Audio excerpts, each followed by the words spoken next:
Okay, so today we're doing roof rafters. Um, this is a simple job because this house is just a rectangle. All the rafters are the same length. Well, some are 2x8 and some are 2x6. I had to use 2x8 where the vaulted ceiling areas are because they have no intermediate support.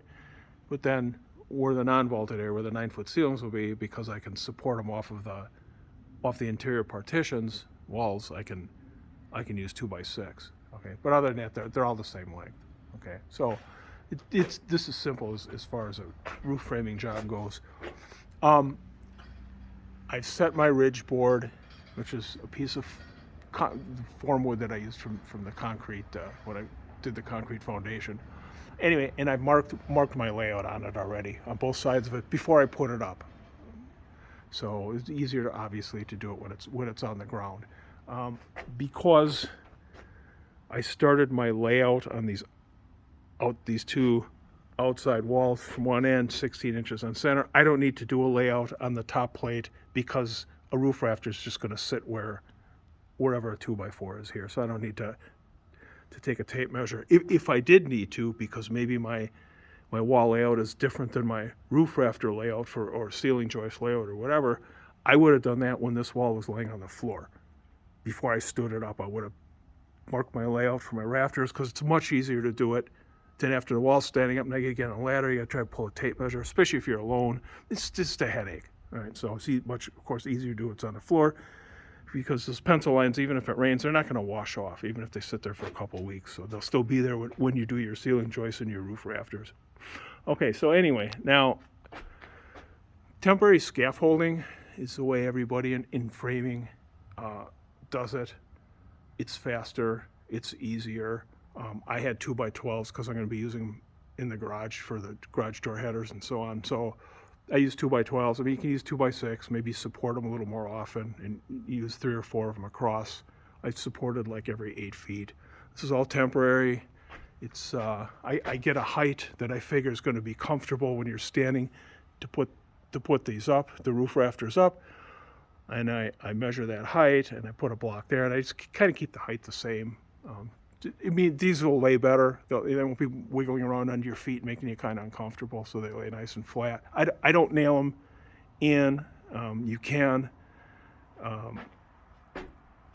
I'll probably nail them on the ends to keep them from moving this way, because these obviously can move.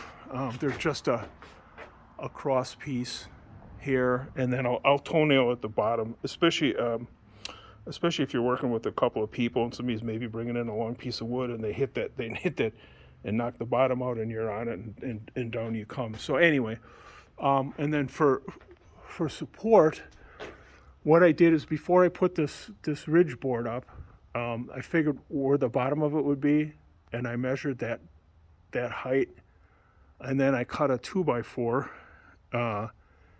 the same height as that. Actually, I had this one already cut. It was a little short, so I wedged in another piece underneath. But if I was just grabbing a 16-footer, I would cut that length. I put something on each side of it to keep the ridge board from falling off, to kind of pocket it. And then, and so now that holds up that end of it. Okay, and I'll leave that there until I get all these rafters on both sides of this ridge board up, and then add another piece of ridge board down here and get those rafters on when I have a long piece of ridge board up there. Enough rafters up, I'll remove this, but this will hold us for quite a while. I'll make another one here to hold up the next piece that I put up, and then what I'll do is I'll nail all the rafters up at the top. I do one on one side, one on the other, one on one side, one on the other. If you put all of them on one side, or put too many on one side, what'll happen is the weight of the rafters will make it'll bow the ridge board. So I do one, like I said, I put one, then one, and that kind of evens out the weight that's pressing against it. And then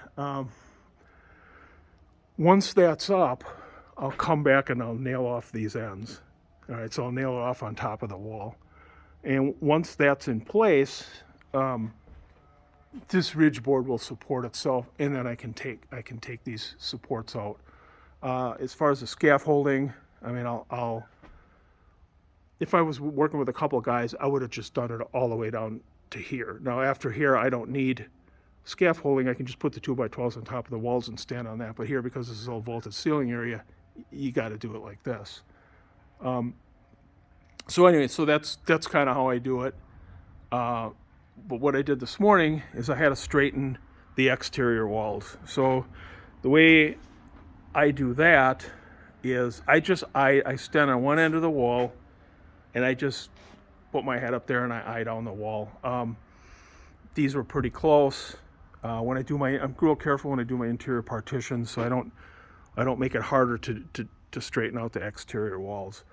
So the way to do it is to get a 16-foot 2x4. I mean, 12s might work, but 16s work the best. And you nail it on one end, you nail it up at the top plate on the other end. And this is for bringing the wall in. So if you want to bring a wall in towards you, you nail it up here, and you want to nail straight down. You don't want to nail at an angle into the top plate. You want to kind of nail straight down, put 4 or 5 nails in there into the top plate. I do the same thing down on this end into the OSB, and I try to nail straight down, not at an angle, just straight down, so that the nail comes down through here into the OSB. 4 or 5 nails there. And then you take a shorter piece of wood, 3 feet, 4 feet, 5 feet long, whatever you have, and you force that underneath here, causing this to bow. When you're forcing this short piece underneath, and you're causing this to bow, it pulls the wall in. And it doesn't matter if your top plates are crooked or what. I mean, this is a lot of force. It'll move the wall no matter how badly it's. This wasn't bad. It was out maybe a ½ inch when I eyed down it, which isn't bad in 40 feet. Anyway, so you force this in, you push this up, force it to bow, then you get up there and you look and you see, okay, do I need to go more? Did I go too much? Okay, and I had to use 2 of them on here, not because I needed more force, but because it was straight here, but it was starting to curve a little down here, so I added another one. Once you get it straight, what I do is I put a nail in here, just because you don't want this to pop out when you're working. You bump it, it pops out, your wall goes back out of plumb, and then I put another one, a toenail, another one down at the bottom into the floor, and that'll hold us here. Once I get all the rafters and ceiling joists up, some guys wait until they get the plywood on the roof. After I get the ceiling joists up and the roof rafters, usually that'll hold it in place. You can take these out because they kind of get in your way when you're walking around. So on this side, same thing. I had to do one here. I had to do one way down on the other end to pull the wall in, but now in the middle I needed to push the wall out. So when you want to push a wall out, it's a little bit different technique. So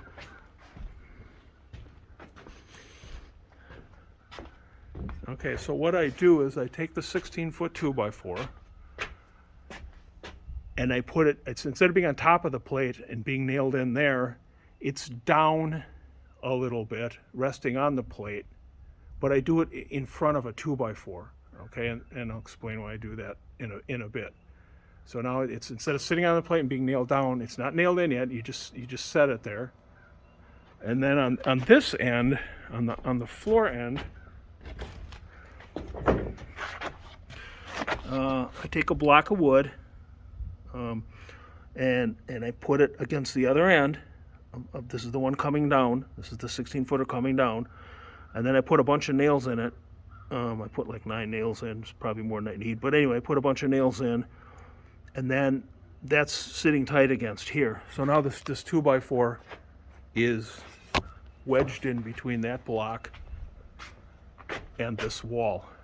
And the way you push the wall out the way you get the wall to move out is you take this 2x4 and you push down on it with your hand, okay? And what you're doing is you're forcing it down this corner of it here to move down the wall. And the reason I say to do it in front of a 2x4 is in case the wall is really out of line and you need to push it out a lot, you've got room to come down past your plate if you have to, which happens sometimes, to come down and have it rubbing against the stud. So when you push that 2x4, this 2x4 down around the center of it, it forces this down against the wall. It pushes the wall out, because what'll happen is when you push it down, it'll sag down a bit, and then it'll want to straighten out. And when it straightens, it tries to straighten itself back out, it'll push that wall out. And it's a lot of force. I mean, you'll like I said, both of your top plates could be warped against the direction you want to go, and it'll straighten them right out. Now, when I build walls, I use my straight 2x4s for my top plates, and I use my crooked ones for my bottom plates. Because the ones on the floor, you can force them to go where you want. They'll follow your chalk line. It just makes it easier when you go. This is called plumb and line. All right, so you're plumbing and straightening and lining your walls up. If you use straight stock for your top plates, it just makes this part a little bit easier. But it's not the end of the world if you didn't, because like I said, these things will whether you're trying to pull it in or push it out, these will do it. It doesn't matter how warped they are. Anyway, so I did that this morning first because I need my exterior walls to be straight, and then because this house is 30 feet wide, I pull a tape measure from this wall to this wall just to see that I maintain the 30 feet width, and I'm within 1/8 of an inch. That's close enough. Even within 1/4 is close enough. So anyway, so that's kind of how I'm going to do the roof rafters. I'll explain more later, but this is just the beginning.